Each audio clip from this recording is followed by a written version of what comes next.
My name is Elizabeth Poles. I was a printmaker at Smith College and then got my MFA in printmaking at UMass. Italy is a big part of my work because I, as a child, lived there for a year. It sort of got into my blood in a pretty serious way. I went back as a 19-year-old and spent a year studying art, doing studio work there. Then I embarked on a long career as a graphic designer, doing magazine work, illustration work, a little away from the fine arts. About 20 years ago, something clicked. I don't know if it was the fact that computers meant that I was doing my day job without engaging the part of your brain that has the hands-on aspect of painting, but I went back to fine art and discovered color and oil paint and studied informally with some wonderful local painters and began to feel like an artist again in a very different way from how I had when I was a young person.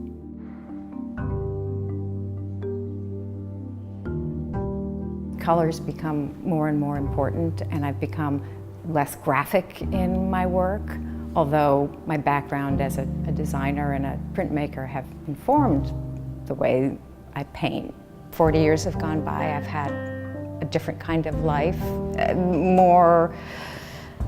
different kind of narrative to want to tell in my work, which is unabashedly narrative, unabashedly realism without being photorealism, which at various points along the way has been a hard sell. It seems to be a pretty good sell right now in terms of what people are interested in seeing in my work.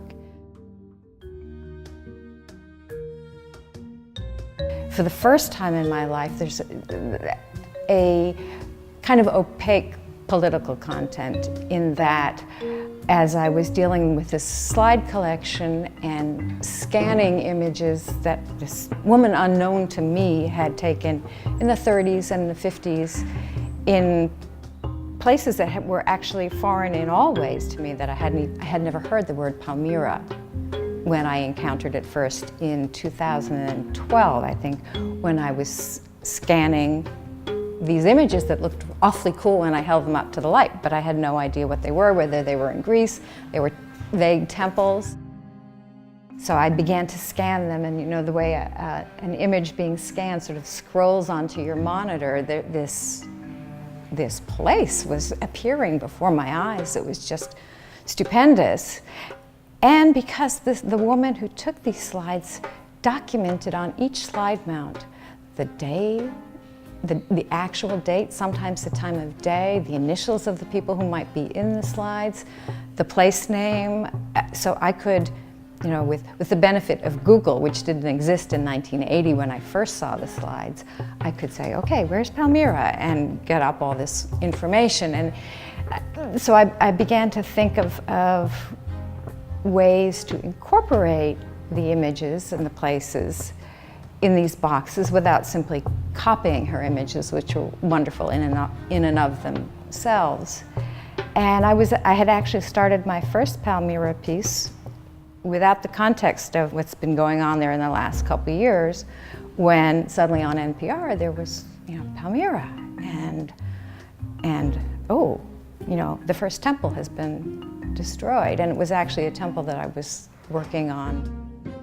So suddenly, you know, something that seemed personal and quiet and sort of an homage to this 90-year-old woman who had saved her slides and treasured them her whole life, had kind of a mission that I hadn't anticipated.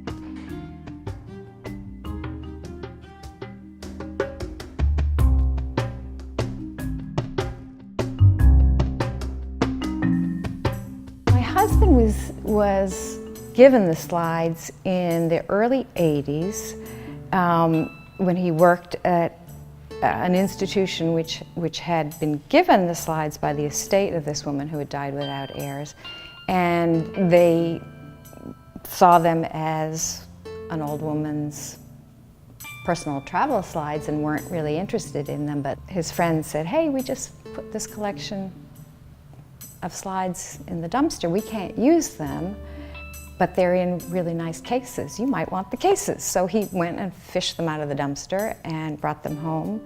I kind of looked at the boxes as my interests expanded.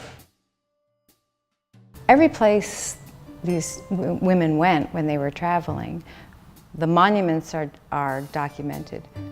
But in amongst them, pretty much every place in the Middle East, there were pictures of tent villages. So even in the early 50s, well, maybe time out of mind, there have been refugee camps in all of these places. It was a way of incorporating the idea of tents and displaced peoples with what's going on, what has gone on.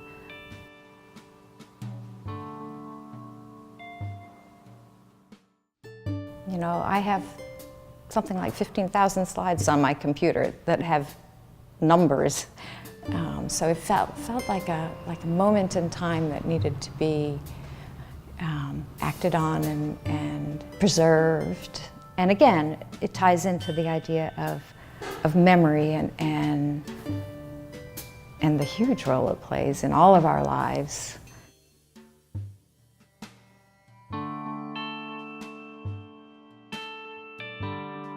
I have long been drawn to gates, doors, openings, walls with an access that you may or may not have to whatever is on the other side. You know, I think I was working on those ideas visually without truly understanding what it was I was doing, you know, traveling that same route, but just in a different art form and a different media. Until sometime in the last couple of years, it sort of crystallized, like, oh yeah, that's what I'm doing. For me, painting is the idea of having witnessed something, usually in the natural world, like a shooting star, and how much more important it becomes if someone else has, you know, you can both point and say, oh, did you see that?